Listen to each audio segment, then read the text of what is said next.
Since we last met, the world has changed, and we can't pretend that we are somehow immune to the implications. And some of the biggest constraints we're facing right now aren't technical, they're cultural, identity, the stories we keep telling. And innovation itself is evolving. It's no longer just about tech. It's about systems, adoption, and collaboration. So we want to start evokeAG 2026 with 3 lenses: context, culture, and how we define innovation. Each of us has one simple question, not for you to answer right now, but for you to carry with you over the next 2 days. Within the space of 12 months, the world in which we operate has changed enormously. The old world that we were so adept at working within is teetering. And the early signs are that what replaces it will be more volatile, more dominated by the powerful, less rule-based, and less open to trade. This isn't ideal for a small, open, trade-focused industry like Australian food and agribusiness. Meanwhile, climate change is advancing at least as fast as predicted, if not faster. But as many of our market settings get tougher, technology is advancing at breakneck speed. In the last 12 months, AI has powered up, become more operational, industrialised. Cellular foods are starting to come to market. And we stand on the cusp of cheaper, more effective, and easier to use weight loss drugs. It's vital that we grasp the opportunity afforded by this new technology. It'll go a long way to help us overcome the challenges that we face, and where we can't remove the hurdles in our way, to offsetting. It's also important that we do this at least as well as other food and agribusiness industries around the world that we compete with for business in offshore markets. We aren't the only ones being offered this opportunity right now. evokeAG is a platform purpose-built to support us in this quest. We have all the key players in the supply chain here with us. So the question for us here today is not how will this all play out, it's what can we do now to harness this new tech and help us ride through the adverse market shifts that are now upon us. And if that's the context, the next question is, what gets in the way? Often it's not the tech, not the market, but us. This year, we're not just celebrating what's working. We're creating spaces for the conversation that we usually avoid. Because sometimes the constraint isn't capability, it's actually mindset. We romanticise resilience,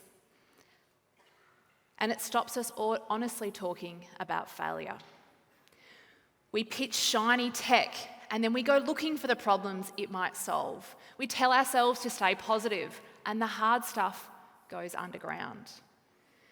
We avoid naming those bloody trade-offs, because naming them feels like we're choosing sides. Because innovation isn't just about shiny tech. It's about people, it's about practice, it's about policy, and it's about place. But none of this is abstract. It's lived. It's the risk you're holding, the decision you're postponing. It's the choice you've made but haven't quite said it out loud.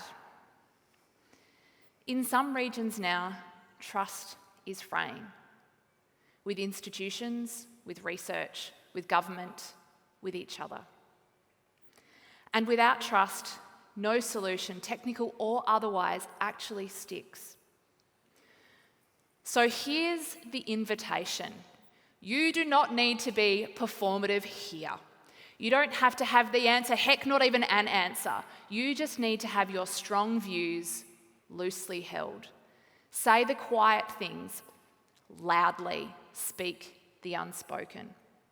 And ask yourself, what's the conversation agriculture keeps avoiding?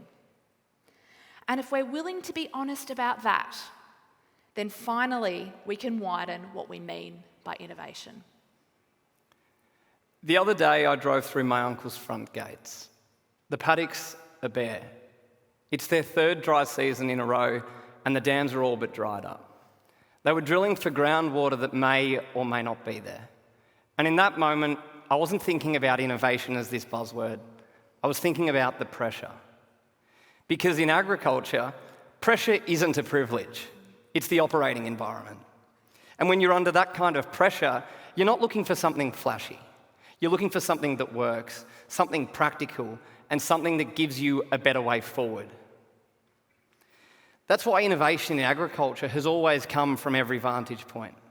From the farmers who solve their problems, from the scientists who change the way we detect disease, from founders, researchers, investors and students who see the exact same industry, but from totally different vantage points. Because in agriculture, overcoming the world's biggest challenges doesn't show up as some theory. It shows up as everyday decisions. And that's why the opportunity in agriculture is simply extraordinary. Innovation isn't about what gets invented, it's about what gets used. And what gets used depends on the environment that we surround it with. Trust, incentives, capability, and the culture that we give it. And what gets used, when adoption fails, it's rarely because the idea wasn't clever enough. It's because the conditions didn't match the pressure that people are under. So a question I want to leave you with is, are we designing innovation for the reality that people are living in, or for the version that we wish they were living in? So as we work our way through the next 2 days, hold the context. Tell the truth about culture. Widen what we mean by innovation. Don't answer the questions now. Carry them with you. If we do that well, this won't just be an event, it will be a catalyst. This is evokeAG 2026. Welcome.